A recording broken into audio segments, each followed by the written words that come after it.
오늘 읽은 본문은 이스라엘 자손이 이제 출애굽한 다음에 홍해를 건너고 이제 하나님께서 예배하라고 명령하신 산 시내산으로 지금 가고 있는 이 여정 중에 거의 지금 끝부분에 있는 여정입니다. 시내산에 거의 도착하기 얼마 전인 거예요. 지금 아마 한 보름 정도 지나면 이제 시내산에 도착하는 그런 상황인 것 같습니다. 르비딤이라는 곳에서 있었던 일이죠. 네, 오늘 설교의 제목은 마사와 무리바에서 베푸시는 은혜입니다. 네, 마사와 무리바에서 베푸시는 은혜. 지금 이 르비딤에 이스라엘 백성들이 이렇게 온 거예요. 아마 이렇게 한 두어 달에 걸쳐서 이렇게 쭉 출애굽의 과정들이 진행이 되고 있는데 이제 이스라엘 자손이 여호와의 명령대로 신광야에서 또 떠난 거예요. 이제 그 전에 머물렀던 곳이 신광야라고 하는 곳이었던 거죠. 이제 거기서 또 떠나서 시내산을 향해 가다가 이제 르비딤이라는 곳에 중간에 다시 한번 장막을 쳐야 되는 상황이 생긴 것입니다.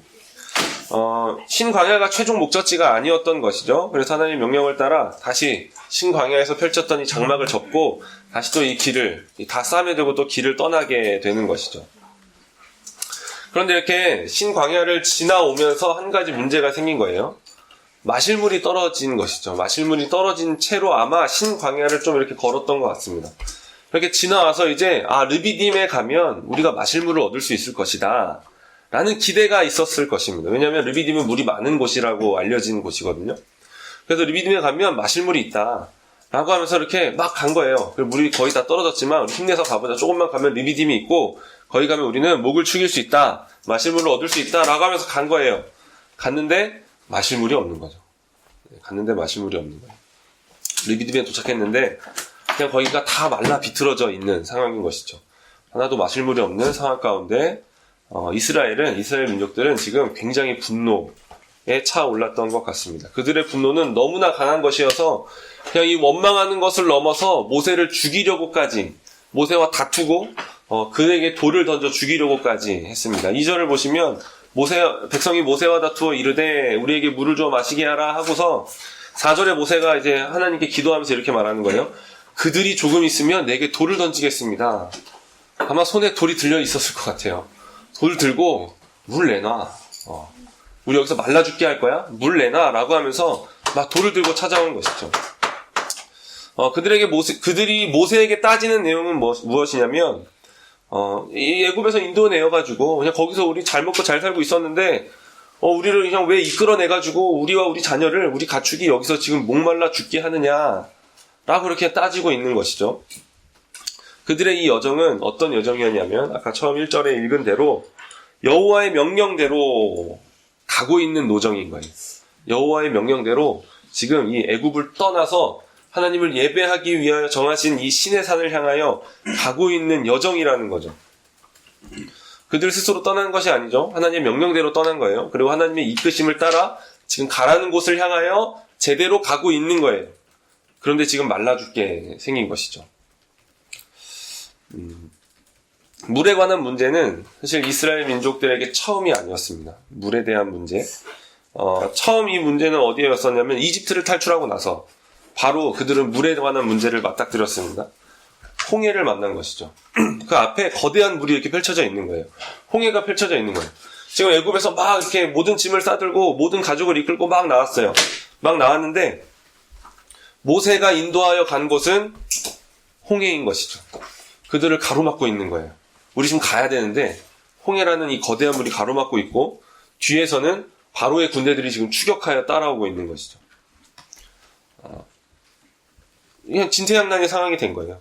뒤로 후퇴할 수도 없고 지금 앞으로는 홍해가 가로막혀서 갈 수가 없고 홍해를 건너고 나서도 물에 관한 문제는 계속 이어졌습니다. 홍해를 건너고 나서 수르 광야라고 하는 곳을 통과하는데 사흘 길을 걸었는데도 물을 얻지 못한 거예요. 여러분 3일 동안 물을 마시지 못했다라고 해봅시다. 끔찍하죠. 한 3-4시간만 물을 마시지 않아도 목이 마른데 사흘 길을 그냥 그렇게 계속 걷는 거예요. 가만히 쉬는 것도 아니고 계속 걸어가는 거죠. 걸어가는 건데 물을 얻지 못하는 거예요. 목이 말라 죽을 지경이 되었는데 마라라는 곳에 도착했습니다. 거기에 샘이 있었던 거죠. 샘이 있는데 물이 있어가지고 와 드디어 물을 마실 수 있다라고 갔더니 썩은 물인 거예요. 마실 수 없는 쓴 물이었던 것이죠. 거기서 또 이 물에 대한 문제를 만났습니다. 거기서도 모세를 향해 원망하고 불평을 했죠. 물에 관한 문제만 있었던 것이 아닙니다. 음식에 대한 문제도 있었습니다. 그러니까 이 수르광야를 지나고 마라를 지나고 엘림이라는 곳을 지나고 이제 신광야, 지금 이 르비딤에 오기 전에 신광야에서 있었죠. 이 신광야에 들어왔는데 마침 떠나올 때 챙겨온 음식이 다 떨어진 것 같습니다. 먹을 음식이 하나도 없었던 거죠. 그래서 그들은 이집트에서 먹었던 그 고기 생각을 하는 것입니다. 고기가 막 옆에 앉아서 따뜻하게 고기를 먹던 그 생각을 하면서 모세를 향해 원망하는 것이죠. 물에 관한 문제뿐만 아니라 음식에 관한 문제가 생기는 것이죠. 거기서 그 신광야를 떠나 또 르비딤에 이르렀는데 또다시 물의 문제가 생긴 것이었습니다.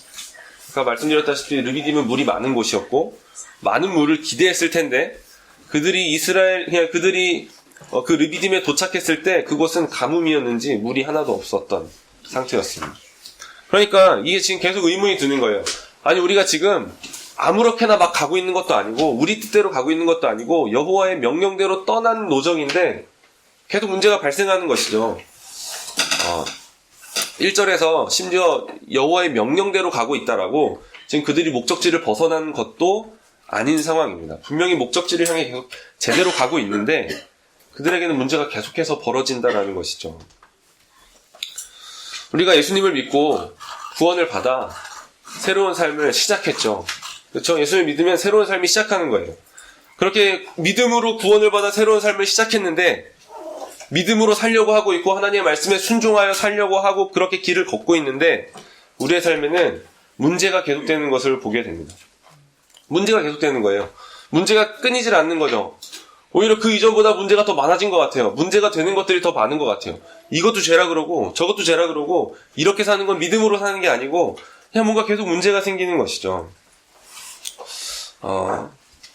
이스라엘이 주권적으로 이집트에서 구원을 받아 여호와의 명령대로 시내산을 향해 가고 있고 그 노정대로 벗어나지 않고 제대로 된 길을 가고 있는데 말씀을 따라가고 믿음을 떠난 것도 아닌데 이스라엘이 르비딤에서 마실 물이 없었던 문제를 만난 것처럼 사실 그 이전부터 계속해서 문제를 만나고 있는 것처럼 우리 삶에는 문제들이 끊이지 않다라는 것입니다.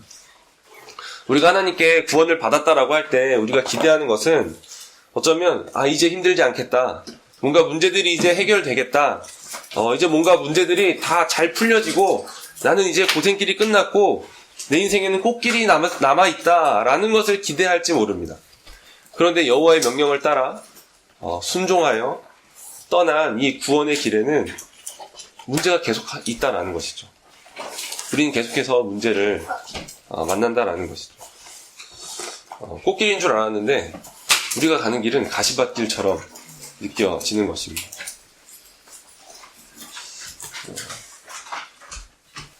그렇죠. 우리는 뭔가 이 축하의 자리에서 이제 꽃길만 걸으세요 라고 이렇게 축하하고 막 그러잖아요. 저희 어머니 환갑 때도 이제 뭐 꽃길만 뭐 이런 어떤 이런 문구들을 이렇게 막 하고 막 그랬는데 사실 우리는 그런 말을 하면서도 알죠. 인생의 꽃길이 어디 있습니까?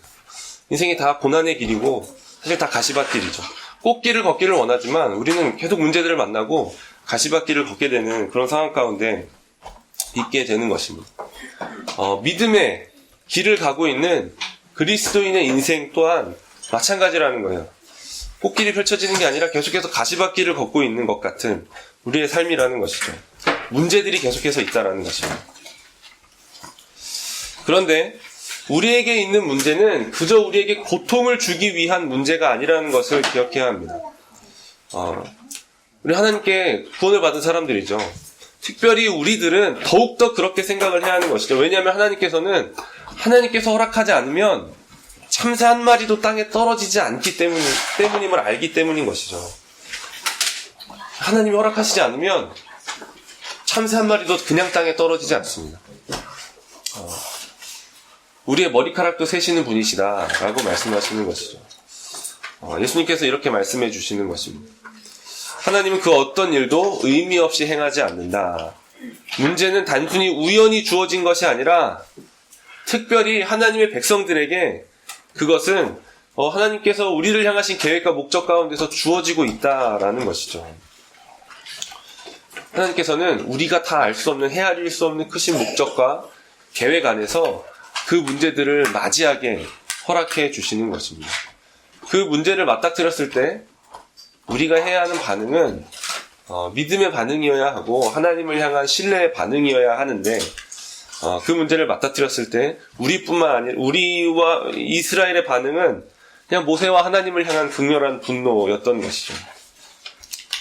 어쩌면 이 문제들은 우리의 본성을 드러내주는 것이기도 합니다. 우리의 본성을 드러내는 거예요. 우리의 죄된 본성을 드러내는 거죠. 그냥 이 하나님을 향해 분노하고 뭔가 미움의 대상을 찾는 어떤 이 우리의 죄된 이 끔찍한 본성을 드러내주는 것이기도 합니다. 마실 물이 없는 문제 앞에 분노하여 모세와 다투고 하나님을 시험하는 이스라엘의 모습을 볼 때 우리는 어떤 생각이 듭니까? 그래 그럴만하지. 분노할 수 있지. 라고 생각이 든다면 그들에게 하나님께서 어떤 은혜를 베푸셨는지를 보셔야 됩니다. 하나님께서 이스라엘을 이집트에서 구원하신 거예요. 그것은 결코 원망받을 일이 아닙니다. 왜 우리를 끌어내셨어요? 라고 말을 들을 일이 아닌 거예요. 그들이 이집트에서 어떤 삶을 살았냐면 고된 종살이를 했죠. 막 더 고된 노역을 부과시키는 거예요. 파라오와 그 관리들은. 그냥 그 종살이에 괴로워하며 핍박에 고통스러워하고 있었다라는 것이죠. 그들의 삶은 그냥 밤마다 신음하는 삶이었습니다. 그러나 하나님께서 오래전 그들의 조상 아브라함과 하셨던 약속을 기억하신 거예요. 그들이 자신들을 이집트에서 구원해달라고 기도하지도 않았고 부르짖지도 않았고 하나님을 찾지도 않았을 그때 하나님께서 그저 언약을 기억하사 그들의 신음소리를 들으시고 응답해 주신 것이죠. 내가 너희를 구원해내겠다 라는 것입니다. 그렇게 하나님께서는 크신 능력을 베풀어 주셔서 출애굽하셨습니다. 이집트에서 그들을 이끌어내신 것이죠. 그런데 그들을 홍해로 인도하시는 거예요. 많은 물 앞에 세우시는 거죠. 홍해 앞에 세우실 때 그들을 죽이기 위하여 세우신 게 아닌 거예요. 그들을 홍해 앞에 세우신 것은 하나님이 얼마나 크신 능력으로 그들을 구원하시는지 보아라 라는 것이죠. 그들의 힘과 능력과 그 어떤 것으로도 그들이 구원을 얻은 게 아닌 거예요. 홍해는 그냥 하나님이 갈라주신 것이죠. 그리고 그 마른 땅처럼 된 홍해를 건넌 거예요. 이 홍해를 건너고 나서 모세와 미리암이 막 하나님을 찬양합니다. 하나님께서 크신 능력으로 우리를 구원해 주셨고 말과 적군을 이기셨습니다. 그냥 이 이스라엘 백성들이 다 건넌 다음에 이 물을 덮어 이 바로의 군대를 다 몰살시키신 것이죠. 이스라엘은 함께 그 찬송을 불렀던 것입니다. 그런데 그러니까 지금 이 출애굽하는 것부터 그냥 이 출애굽을 어떻게 하게 되었는지 10가지 재앙이 막 이렇게 부어지고 주권적으로 하나님께서 그들을 이끌어내시고 홍해를 그냥 그렇게 마른 땅처럼 건너는 그 엄청난 일들을 경험하고 나서 마실 물이 없는 채로 며칠 지난 거예요. 그러니까 그들은 그냥 이 마실 물이 없다라고 불평하는 것이죠. 근데 하나님께서는 그들의 모든 원망과 불평 가운데서도 그들에게 물을 주시는 거예요. 쓴 물을 달게 만들어 주시는 거죠. 그들이 조금 지나 신광야에서 먹을 것이 떨어졌을 때에도 그들은 고기 가마를 생각하며 불평하고 원망했지만 하나님은 또 그들에게 자비를 베풀어 주시는 거예요. 메추라기를 보내시는 거죠. 막 갑자기 어디서 막 바람이 불어와서 새들이 막 떨어져가지고 그들이 이 새로 고기를 구워 먹을 수 있게 해주신 것이죠. 그리고 40년 동안 굶어 죽지 않도록 만나를 40년 동안 내려주셨습니다. 그러니까 하나님께서 이 크신 능력을 계속해서 보여주고 계시는데도 그들은 계속해서 불평하고 원망하는 거죠. 우리를 죽이려고 이끌어냈습니까? 우리를 말라 죽게 하려고 지금 여기에 이렇게 물이 없는 이곳에 인도하셨습니까? 라고 하는 불평과 원망을 끊임없이 하고 있는 거예요. 여러분 우리가 생각해 보세요. 뭔가 우리 이렇게 살아가고 있는데 갑자기 어느 날 모세 같은 어떤 위대한 지도자가 나타나서 막 10가지 기적들을 재앙들을 막 보내는 거예요. 행하는 거죠. 거기서 우리를 막 우리의 모든 종로로 타던 데서부터 우리를 건져내는 거예요.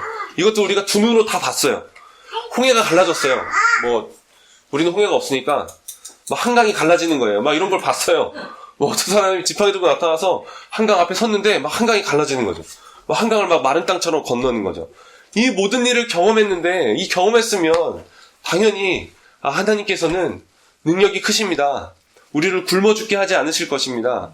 라고 하는 믿음을 드려야 마땅한데 이들은 끊임없이 원망하고 불평하는 거예요. 우리를 굶어 죽게 하실 것입니까? 우리를 굶어 죽게 하려고 우리를 말라 죽게 하려고 그 애굽에서 그때 그 애굽이 좋았지.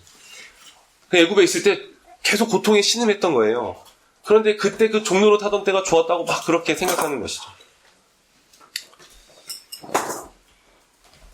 자신들의 불신앙과 자신들의 죄성을 보여주게 됩니다. 그러니까 이 문제들로 말미암아 자신들의 이 죄성들이 계속해서 드러나는 것이죠.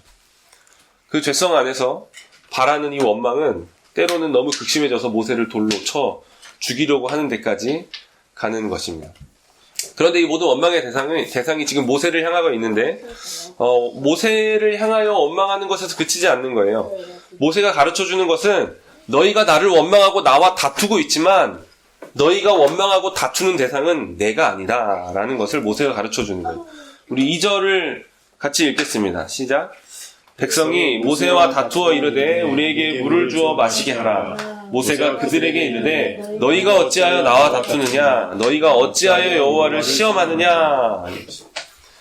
너희가 나와 다투는 것은 그저 나와 다투는 것이 아니라 여호와와 다투는 것이다 라는 거예요. 근데 여호와와 다투는 것은 사실 이게 급이 맞지 않죠? 그러니까 여호와를 시험하느냐라는 말로 바뀌어 있는 거예요. 이 다툼의 방향성은 하나님을 향해 있게 됩니다. 결국 우리의 삶의 모든 불만족과 불평과 원망의 대상은 이를 이렇게 만든 하나님을 향하여 있는 것이죠. 근데 우리는 어떤 한 사람에게 책임을 물으려 할 것입니다. 그것이 같이 살고 있는 남편이 될 수도 있고 아내가 될 수도 있죠. 어떤 자녀가 될 수 있습니다. 부모님이 될 수도 있죠. 그들을 향해 원망하고 미워할 수 있는 거예요. 당신이 나를 이렇게 만들었다. 내가 너 때문에 지금 이런 삶을 살고 있다. 라고 하는 어떤 미움의 대상을 찾아서 미워하는 것이죠. 그런데 그 모든 미움의 화살의 끝이 겨누고 있는 것은 그 대상이 아니라 그 대상을 넘어서 하나님을 향해 있다는 것을 발견해야 합니다. 사실 이 모든 미움과 원망은 하나님을 향해 있는 거예요. 우리는 발견해야 되는 거죠. 내가 지금 분노하고 있는 이 분노는 하나님을 향해 있는 것이구나. 내가 지금 하나님께 분노하고 있구나. 라는 것을 발견할 수 있어야 하는 것이죠. 르비딤에서 이스라엘은 원망을 선택하는 것이 아니라 다른 선택을 해야 했습니다. 원망이 아니라 하나님을 신뢰하기를 선택해야 했던 것이죠. 그 이전에 계속해서 이 크신 능력을 베풀어 주셔서 자신들을 구원하고 지금 계속해서 물을 주시고 먹을 것을 공급하여 주시는 그 하나님을 신뢰해야 했던 것이에요. 마실 물이 없는 그 상황에서도 그들은 이 신뢰를 잃으면 안 됐던 것이죠. 하나님께서는 우리를 말라 죽게 하시려고 구원하신 것이 아니다. 우리를 줄여 죽게 하시려고 구원하신 것이 아니다. 라는 믿음이 있어야 됐던 것이죠. 그 이전의 모든 일들을 통하여 그것을 배워야 했던 거예요. 그런데 지금 시내산에 거의 도착하기 전까지인 이 르비딤에 와서도 그것을 배우지 못한 것이죠. 이 믿음이 없었던 거예요. 하나님께서 천성을 향해 믿음으로 길을 가는 우리에게 주시는 이 끊이지 않는 이 문제들은 발생하는 문제들, 우리가 맞이하는 이 문제들은 하나님께서 우리의 믿음을 시험하시는 것과 같습니다. 하나님을 신뢰하는가 신뢰하지 않는가, 우리에게 믿음이 있는가 믿음이 없는가 라는 것이죠. 그런데 우리는 많은 경우에 오히려 하나님을 시험하는 대로 갑니다. 하나님 우리 가운데 계신가 안 계신가 라는 거죠. 하나님을 시험하는 것이죠. 하나님 내 상황을 보니까 하나님 안 계신 것 같아요. 하나님 지금 어디에 있습니까? 라고 하면서 하나님을 오히려 시험하는 것이죠. 미움의 대상을 찾고 그냥 그 원망의 화살을 다 하나님께로 돌리면서 하나님 어디 있습니까? 하나님 없습니다. 내 삶 가운데 하나님이 어디서 일하고 계십니까? 라고 하면서 하나님을 오히려 시험하는 우리의 삶을 살게 되는 것이죠. 그런데요, 하나님께서 끊임없이 이스라엘과 함께 계셨다라는 것을 우리가 아는 것처럼, 그들 중에 거하신 것처럼 사실 하나님 우리를 내버려 두신 적이 없으십니다. 하나님 우리를 버리신 적이 없는 것이죠. 우리로 구원이라는 출애굽을 허락하셨고 또 세례를 받게 하셔서 홍해를 건너게 하시는 거예요. 또 삶의 여러 쓴물들을 사실 달게 바꾸어 주신 일들이 얼마나 많은지 모릅니다. 그냥 우리가 어찌어찌 지금 이렇게 그냥 내가 잘나서 내가 대단해서 모든 이 문제들을 해결하고 지금 이 자리에 서 있는 것 같지만 사실 생각해보면 하나님께서 그 모든 쓴물들을 달게 바꾸어 주신 것이죠. 때때마다 만나를 내려주신 것이죠. 죽어가도 우리를 살아나게 하신 것이죠. 일용할 양식을 오늘도 어김없이 하나님께서는 신실하게 내려주시고 계신 것입니다. 우리는 이스라엘이 시내산을 앞둔 르비딤에서 그랬어야 했던 것처럼 하나님께서 은혜와 자비로 우리 삶에 일하셨고 일하고 계시며 일하실 것이라는 믿음을 가져야 하는 것이죠. 우리는 하나님을 신뢰해야 하는 거예요. 하나님께서 이 모든 문제들 가운데 우리에게 그것을 원하고 계시는 것이죠. 우리는 우리의 이전에 있었던 이 모든 하나님께서 베푸신 일들을 통하여 하나님 신뢰하기를 배우고 하나님을 신뢰해야 하는 것입니다. 괜찮아요? 저의 소리를 들어주시면 됩니다. 저의 소리를 들으시고 저의 얼굴을 봐주시면 됩니다. 내가 너를 구원했다. 내가 너와 함께하고 있다. 라고 하나님께서는 신실하게 말씀해주고 계시는 것이죠. 하나님께서 그렇게 불평하는 이스라엘에게 사실 우리가 이런 불평을 들으면 어떤 마음이 드나요? 누군가 나를 탓하면서 나를 미워해요. 나를 향해 이 미움의 화살을 쏴요. 그러면 우리는 어떤 마음이 드나요? 이렇게 내리치고 싶은 거죠. 나는 막 이렇게 하고 싶은데 하나님은 그렇지 않은 거예요. 하나님은 그렇게 하시지 않는 거죠. 모세를 통해 무엇을 하게 하시는지 우리 5절을 같이 읽겠습니다. 여호와께서 모세에게 이르시되 백성 앞을 지나서 이스라엘 장로들을 데리고 나일강을 치던 내 지팡이를 손에 잡고 가라. 6절까지 그냥 쭉 읽어볼까요? 내가 호렙산에 있는 그 반석 위 거기서 내 앞에 서리니 너는 그 반석을 치라. 그것에서 물이 나오리니 백성이 마시리라. 모세가 이스라엘 장로들의 목전에서 그대로 행하니라. 물을 주어 마시게 하는 일을 하시는 것이죠. 반석을 치라. 그러면 그 반석에서 물이 나올 것이다. 그리고 그 물을 백성이 마실 것이다. 라고 말씀해 주십니다. 첫 번째로 나일강을 치던 내 지팡이를 손에 잡고 가라. 라고 하시는 거죠. 반석을 치는데 이 나일강을 치던 지팡이로 치라는 거예요. 이 모세의 지팡이는 대단한 지팡이죠. 그렇죠? 하나님께서 모세를 처음 부르실 때 그 떨기나무 앞에서 지팡이를 내려놔라 했더니 뱀이 되고 다시 꼬리를 잡으니까 이 지팡이가 됐던. 그리고 이 지팡이로 모든 기적들을 행했죠. 나일강을 치는 것으로 이 기적을 시작한 거예요. 그렇게 이 기적을 행하던 하나님의 크신 능력을 나타내는 그 지팡이를 들고 지금 웅성웅성대는 막 이 모세에게 돌을 던지려고 지금 손에 돌을 쥐고 있는 이 군중들 사이를 걸어가게 하시는 거예요. 모세가 지나가니까 그들이 다 한 발씩 물러나서 길을 열었겠죠. 그리고 손에 들린 지팡이를 보게 되는 것입니다. 나일강을 치던 내 지팡이, 모세의 지팡이를 보는 것이죠. 모세의 지팡이를 보는 사람들은 하나님의 크신 능력을 기억해야 했습니다.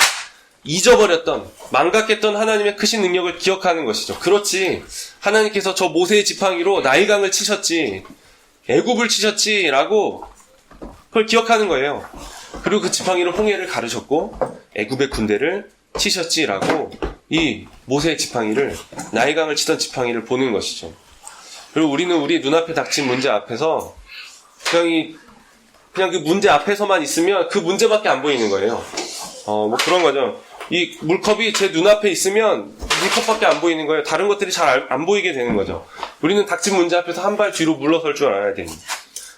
그러면 다른 게 보이기 시작하는 거예요. 우리 삶 가운데 역사하고 계시고 역사해 주신 그 하나님의 크신 능력을 보게 되는 것이죠. 문제에서 한 발 떨어지면 그것들이 보이게 되는 거예요. 하나님은 죄 가운데 죄의 종노릇하며 고통 중에 신음하던 우리에게 찾아와 주셨습니다. 그리고 우리를 한 번도 떠나신 적이 없으신 것이죠. 그런데 우리는 새로운 문제 앞에서, 사실 이전의 문제를 그렇게 은혜로 지나왔으면서도 우리는 늘 새로운 문제 앞에서 여전히 이전에 베푸신 은혜들을 잊어버리는 거예요. 기억하지 못하는 것이죠. 우리를 구원하신 그 기적을 기억하지 못하고 바라보지 못하는 것이죠. 문제를 그냥 가장 크게 보고 있기 때문에 그렇습니다.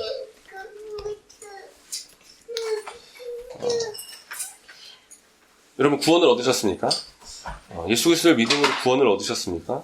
그리스도의 나라에 살고 계시면 그러면 된 거예요. 그러면 우리의 삶에 어떤 문제가 있어도 그리스도께서 우리를 구원해 주셨다라면, 우리에게 그 구원이 있다라면 괜찮은 거예요.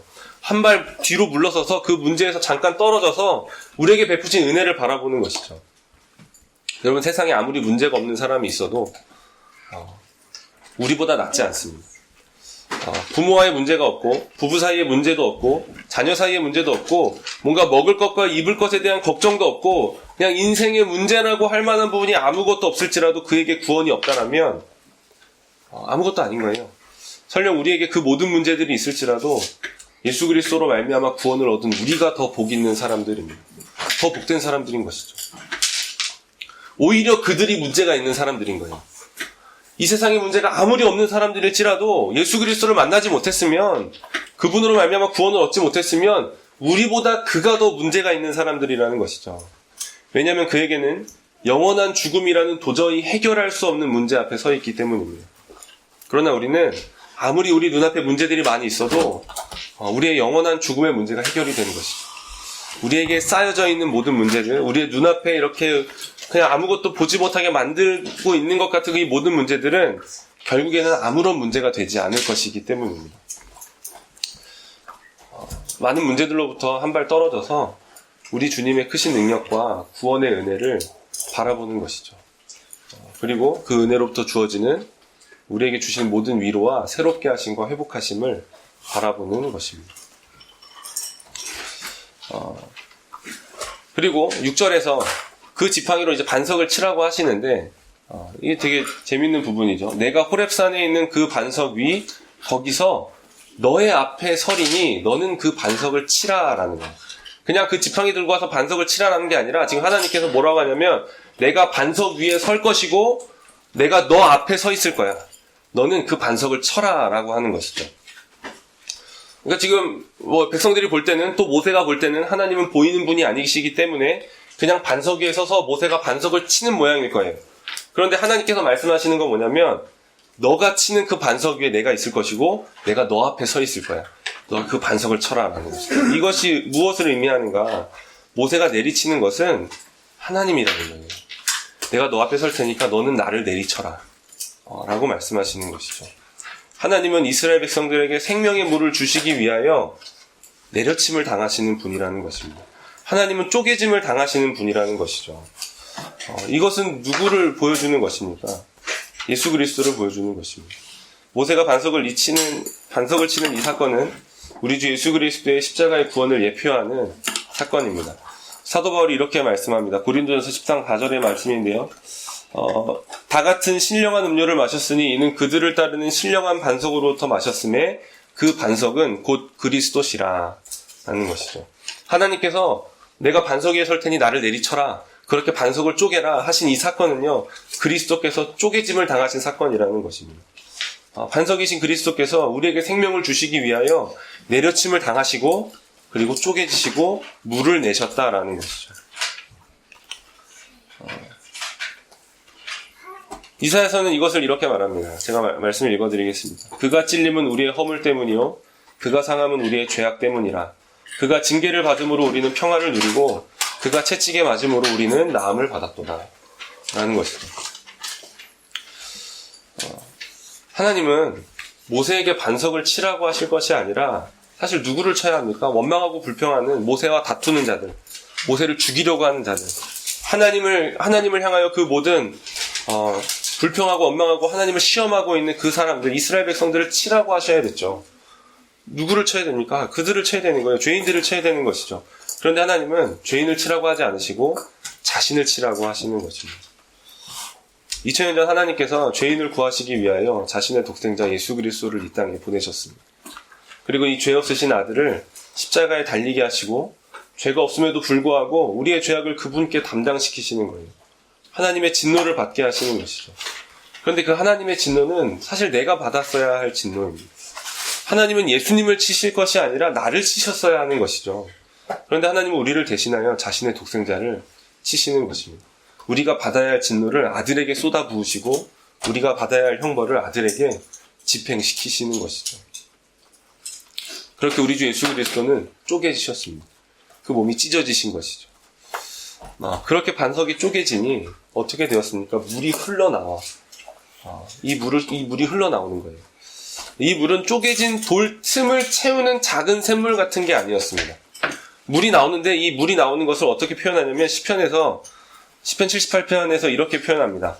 바위에서 시내를 내사 물이 강같이 흐르게 하셨다라는 거예요. 바위에서 강이 솟아나오는 거예요. 그냥 백성 몇 명 조금 마실 어떤 그런 샘물이 아니라 그냥 그 강물 같은 샘물이 막 솟아나와서 모든 백성이 다 목을 축이게 하는 것이죠. 신의 산까지 가게 할 그 물을 챙길 수 있는, 그냥 온 백성이 마시고도 차고 넘치게 남아도는 물이 그 반석으로부터 솟아나오는 것입니다. 다 말라 비틀어진 르비딤에, 그냥 원래 물이 많았지만 그때는 다 말라 비틀어졌던 르비딤에 강이 생기는 것이죠. 하나님은 광야에 강을 만드시는 분이십니다. 하나님은 광야에 강을 만드시는 것이죠. 그들은 거기서 목을 축이고 안식하며 다시 신의 산을 향해 갈 준비를 할 수 있게 되는 것입니다. 우리의 말라 비틀어진 삶을 회복시키는 물은 언제나 반석에서 솟아나오는, 그냥 다른 데서 이 강물이 흘러나오는 게 아닌 거예요. 내 삶이 왜 이렇게 문제 가운데 고민하고 그냥 메말라 비틀어져 있고 굶어 죽여 있는 그 상황 가운데 그것을 회복시킬 수 있는 강물은 다른 데서 찾을 수 있는 게 아니라는 것이죠. 세상에 아무리 뒤져도 우리를 채울 물을 찾을 수 없는 거예요. 그 물은 언제나 반석에서 솟아나오는 것입니다. 우리 주 예수 그리스도로부터 솟아나오는 것이죠. 우리가 우리 삶 가운데 하나님이 나를 사랑하신다라고 느끼는 것 같은 여러 종류의 그냥 삶에서 경험하는 일들이 있죠. 뭔가 어떤 사람들의 도움을 통하여 어떤 상황 안에서 또 어떤 그냥 이렇게 가만히 있었는데 뭔가 이루어지는 어떤 상황들 안에서 하나님께서 나를 사랑하신다라고 하는 어떤 그런 것들을 많이 경험할 수 있어요. 제가 이런 거 얘기할 때 항상 기억나는 게 있는데, 제가 아는 사람은 알 수도 있는데, 제가 대학생 때 알바를 하며 이제 뭔가 이 후배들을 이렇게 밥을 사주고 하면서 돈을 다 써버리고 정작 제가 먹을 돈이 밥 사 먹을 돈이 없는 거죠. 그런데 그때 갑자기 누군가 횡단보도를 건너는데 갑자기 제 아는 사람을 만난 거예요. 갑자기 식권을 주는 거예요. 이렇게 정말 뜬금없이 그냥 지나가다 횡단보도 만났는데, 맞다, 너 주려고 식권을 챙겨왔어 하면서 식권을 주는 거예요. 어떤 식의 이런 일들, 이런 일을 보면서 제가 그때 생각했던 거, 정말 하나님께서 나를 굶겨 죽이시지 않는구나 라는 생각을 했던 것이죠. 어떤 우리의 삶 가운데 이런 종류의 일들이 있을 수 있어요. 뭔가 일들을 경험하는 거죠. 하나님께서 나를 사랑하신다라는 것을 경험하는 것이죠. 그런데 그 모든 경험들을 통하여 느끼는 그 모든 하나님께서 나를 사랑하신다라고 하는 것들은 그것 자체로 존재하는 게 아니에요. 그 은혜가 기대어 있는 곳은 우리 주 예수 그리스도께서 쪼개지신 곳이라는 것이죠. 십자가에 기대어 있는 것이죠. 아무리 내 삶에서 놀라운 일들을 많이 경험하고 많은 간증거리가 넘쳐나도 하나님께서 막 이렇게 하셨습니다, 엄청난 일들을 경험했어요 라고 하는 간증거리가 많이 넘쳐도 우리 주 예수 그리스도의 십자가의 은혜를 잃어버린다라면 많았던 것 같았던 그의 간증거리는 다 사라지게 될 거예요. 더 이상 그건 간증거리가 되지 않을 거예요. 그 빛을 잃어버리게 될 거라는 것이죠. 더 이상 간증이 아니고 더 이상 놀라운 경험이 아니고, 그땐 그랬었지 하면서 말아버리는 그냥 빛바랜 그냥 한때 대단했던 일들이 되는 것이죠. 하나님께서 우리에게 삶에서 베풀어 주시는 여러 가지 크고 작은 은혜들은 사실 십자가의 은혜 위에서만 누릴 수 있는 것입니다. 거기에 기대어져 있는 것이죠. 그래서 우리가 가장 기억해야 할 은혜는 십자가의 은혜인 것이죠. 이 은혜를 잃어버리면 안 됩니다. 하나님께서 모세로 하여금 나일강을 치던 지팡이를 들고 하나님이 그 위에 서 계신 반석을 쳐서 물을 주시는 그 일을 베푸신 것은 오직 나에게서만 물을 얻을 수 있다라는 것을 가르쳐 주시기 위함입니다. 너희가 살 수 있는 것은 오직 나로 말미암은 것이다. 굶어 죽지 않는 것은 너희가 대단해서가 아니라 나 때문이다. 너희가 말라 죽지 않는 것은 너희가 대단해서가 아니라 바로 나 때문이다 라는 것을 계속해서 가르쳐 주시는 것이죠. 그래서 이 모든 일들을 허락해 주시는 거예요. 하나님께서는 가르쳐 주시기를 포기하지 않으십니다. 사실 이 물에 대한 문제는 마라에서 한번 경험을 했는데 르비딤에서 또 불평하는 거죠. 하나님께서 거기서 포기하지 않는 거예요. 야, 너네 마라에서 내가 쓴물을 단물로 만들어줬는데 너 물 때문에 또 이러냐? 너 이제 글렀다, 너희는. 이제 더 이상 못하겠다. 내 다른 민족 찾겠다 라고 하지 않으시는 것이죠. 잘못 행하여도 또 가르쳐 주시는 거예요. 또 잘못 행해도 또 가르쳐 주시는 것이죠. 하나님 우리를 포기하지 않으십니다. 하나님 우리의 모든 패역한 반응 속에서도 하나님 우리를 계속해서 가르쳐 주시는 것이죠. 반석이 내리쳐졌다. 십자가를 바라봐라. 나의 독생자 예수 그리스도를 바라봐라 라고 계속해서 그것을 가르쳐 주시는 거예요. 우리는 그 쪼개진 반석으로부터 흘러나오는 물을 마십니다. 그 물은 하나님의 사랑이요 그리스도의 은혜인 것이죠. 주께서 우리에게 주신 구원이요 그 구원으로 말미암은 모든 우리의 삶에 주어지는 유익들과 은혜인 것입니다. 이분을 믿는 것이죠. 우리가 믿는 건 다른 게 아니라 우리를 위해 쪼개지신 그리스도인 것입니다. 그리고 하나님께서는 그것을 가르쳐 주시는 거예요. 그리스도를 바라봐라. 그리스도를 신뢰해라. 이것을 가르쳐 주시는 것이죠. 마지막으로 7절을 읽겠습니다.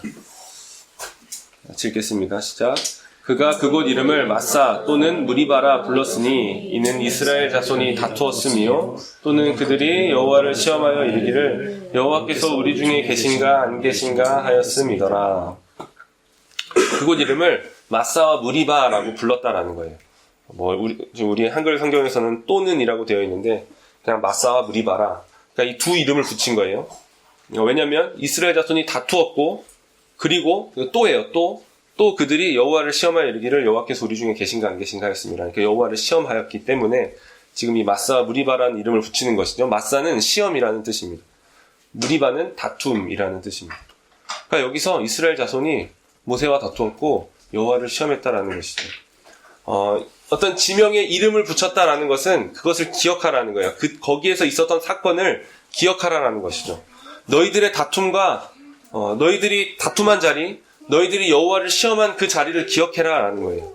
너희의 믿음 없었던 것을 기억하고 너희들의 불신앙을 기억해라라는 것이죠.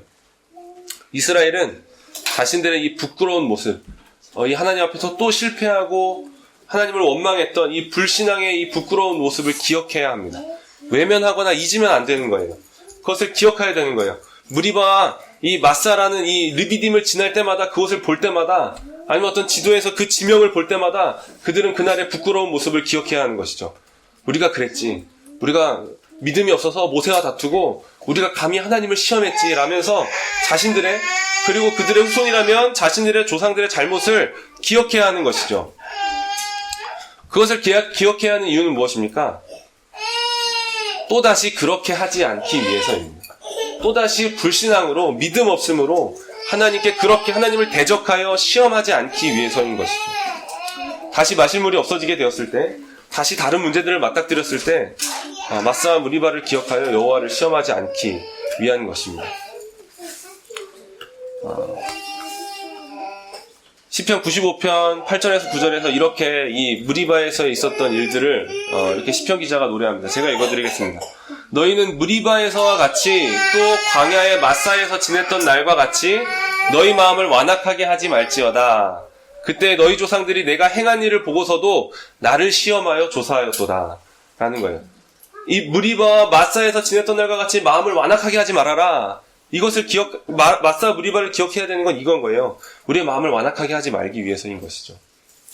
여호와를 시험하지 않고 나는 여호와를 시험하지 않을 거야. 그래서 아무것도 하지 않는 것이 아니라 하나님께 합당한 일을 드려야 하는 것입니다. 아무것도 하지 않는 중립은 없어요. 우리가 하나님을 신뢰하지 않는다면 그것은 여전히 하나님을 시험하는 것입니다. 하나님을 신뢰해야 하는 것이죠. 우리에게 마사와 무리바의 자리가 있지 않습니까? 어떤 우리 문제 앞에서 믿음이 없이 그냥 이 누군가를 미워하고 결국에는 이 하나님을 원망하였던 하나님을 시험하였던 이 마사와 무리바의 자리가 있는 것이죠.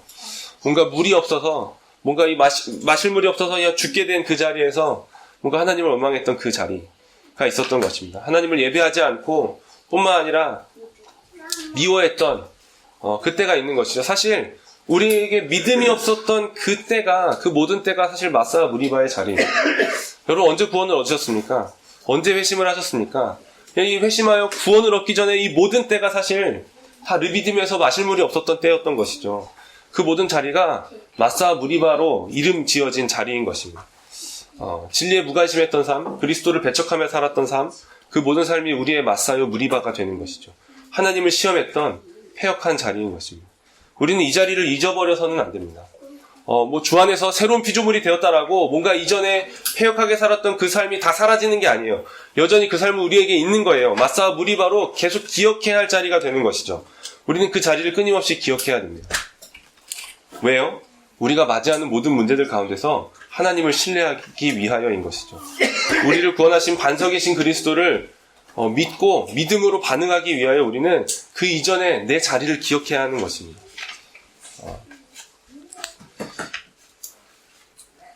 그 자리를 기억하여 그분이 날 구원하셨지. 그가 나를 구하셨지. 그분이 나의 반석이시지. 내가 그분으로부터 이 생명의 강을 얻었지. 나를 살게 하는 물을 마셨지. 라고 하는 것들을 바라보는 거예요. 여러분, 우리의 존재는 거기에 달려 있습니다. 그러니까 이 반석을 떠나서는 존재할 수가 없는 거예요. 반석을 떠나서는 말라 죽고, 반석을 떠나서는 그냥 줄여 죽게 되는 거예요. 우리의 삶이 거기에 달려 있는 것이죠. 우리의 위로와 소망은 항상 거기에만 있습니다. 우리는 거기에서만 목을 축일 수 있고 적셔질 수 있다라는 것이죠. 이것이 마사 무리바를 기억하는 삶입니다. 마사 무리바를 기억해야 되는 것이죠. 그런데 사실 우리의 삶은 끊임없이 이 마사 무리바가 생기는 삶이기도 합니다. 우리에게 문제는 계속해서 찾아오는 것이죠. 근데 우리가 어떤 때는 믿음으로 반응하다가도 어떤 때는 그냥 이 그리스도의라는 이 반석을 떠나서 믿음 없이 반응하게 되는 거예요. 마실 물이 없지만 어떻게든 버티며 삶을 살아가다가 마땅히 마실 물이 있을 것 같았던 그 기대했던 곳에 갔는데도 마실 물이 없는 상황 속에서 우리는 그냥 누군가를 향한 미움과 하나님을 향한 원망이 솟아나는 것이죠. 그럴 수 있는 것이죠. 그리스도인이라고 그런 일이 없겠습니까? 그리스도인이라고 그런 일들이 안 찾아오는 게 아닌 것이죠. 그럴 때 우리는 막 그런 원망하는 거예요. 주님, 내가 다른 물을 원했습니까? 목욕할 물을 원했습니까? 그냥 좀 마른 목을 축일, 그냥 물 한 모금을 원했을 뿐인데, 그것조차 얻지 못하는 것 같은, 그냥 우리 현실과 상황 속에서 우리는 막 화가 나는 것이죠. 분노가 치밀어 오르는 것이죠. 그리고 누군가에게 이 분을 쏟아낼 것입니다. 미워할 대상을 찾는 것이죠. 그러나 그것은 결국 하나님을 향해 있는 것입니다. 하나님께서 그런 우리를 가만히 내버려 두지 않으십니다. 반석을 쳐서 쪼개진 반석에서 물이 솟아나오는 것을 보게 하시는 것이죠. 그리고 우리는 다시 주님의 구원으로 말미암아 주께서 우리를 구원하셨지라고 하는 이 구원의 감격을 다시 회복하고 하나님을 신뢰하게 되는 거예요. 그리고 그 불평했던 자리, 누군가를 미워하고 하나님을 원망했던 그 자리를 다시 마사 무리바라 이름 짓는 것이죠. 거기서 우리는 오직 그리스도로 말미암아 우리의 목이 축여질 수 있다는 것을 다시 경험하게 되는 것입니다. 그렇게 우리의 삶은 끊임없이 마사 무리바가 생겨나는 삶을 살게 되는 것이죠. 그 예전에 내가 구원을 얻기 전에 마사 무리바의 자리가 있었고 또 그 이후에도 계속해서 우리는 마사 무리바가 생겨나는 삶을 사는 거예요. 우리가 주님을 떠났다가 돌아오는 그 자리는 다 마사 무리바가 되는 것입니다. 우리가 회복됐던 그 자리는 다 마사 무리바가 되는 것이죠. 주님 우리를 죄악과 불신앙 가운데 내버려 두지 않으시고 돌아오게 하십니다. 그리고 그 자리를 마사 무리바라 명하여 주시는 것이죠. 이렇게 계속해서 마사 무리바가 생겨나는 삶을 살다가 우리는 마침내 더 이상 마사 무리바가 생겨나지 않는 날을 맞이하게 될 것입니다.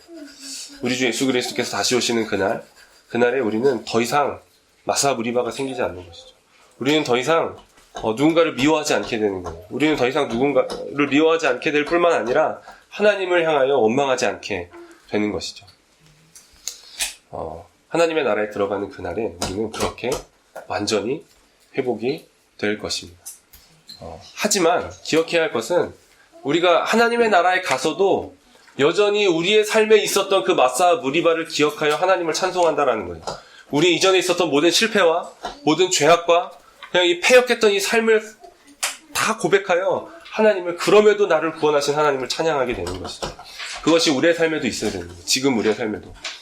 내가 불평했는데도 그럼에도 불구하고 나의 실패 가운데서도 불구하고 나를 회복시키시고 마사 무리바를 만들어주시고 그것을 통하여 나를 이렇게 끊임없이 붙들어 주시는 그 삶을 하나님께 올려드리며 찬양해야 되는 것이죠.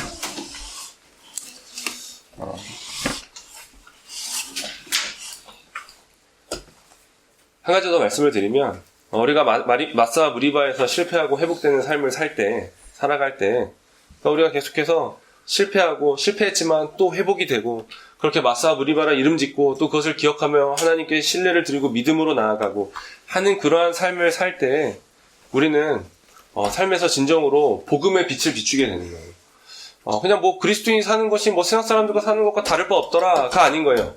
세상 사람들이 다 자기 잘난 맛에 살죠. 근데 그리스도인도 자기 잘난 맛에 살면 안 되는 거예요. 우리는 우리의 실패를 기억하고 그 실패 가운데서도 실패에도 불구하고 우리를 회복시킨 주님을 찬양하며 사는 것이죠. 그렇게 계속해서 회복되는 삶, 뭔가 실패했지만 회복되고 그렇게 마사 무리바가 계속해서 생겨나는 그 삶을 살아가고 그것을 고백할 때 그것을 보고 또 그런 마사 무리바의 자리를 만들고 주께로 회복되는 사람들이 일어나게 되는 것이죠. 그것이 우리의 전도이고 또한 그것이 우리의 선교여야 하는 것입니다. 함께 마사 무리바를 만들어가는 사람들이 일어나게 되는 것이죠. 말씀을 마치겠습니다. 하나님은 모세와 다툰 곳, 나아가 하나님을 시험한 곳에서 은혜를 베푸셨습니다. 하나님은 왕이신데, 온 만물의 주관자이신데, 온 우주의 재판장이신데, 그냥 이 불신앙과 그냥 오히려 패역하여 하나님을 시험하려고 하는 그 가운데서도 크신 은혜를 베푸시고 자비를 베푸시는, 물을 베풀어 주시는 거죠. 하나님은 정말 은혜의 하나님이십니다. 은혜 베풀기를 기뻐하시는 하나님이신 것이죠. 그냥 우리의 삶에 그냥 하나님께서 마땅히 받으셔야 할 믿음을 드리기를 원합니다. 그런 삶을 살기를 원합니다. 하지만 그렇지 못하고 원망과 불평을 드리며 시험할 때가 있을 것입니다. 우리는 넘어지고 돌아설 때가 있는 것이죠. 하지만 그럼에도 불구하고 하나님은 우리를 포기하지 않고 우리로 깨닫게 하시고 우리로 돌이키게 하실 것입니다.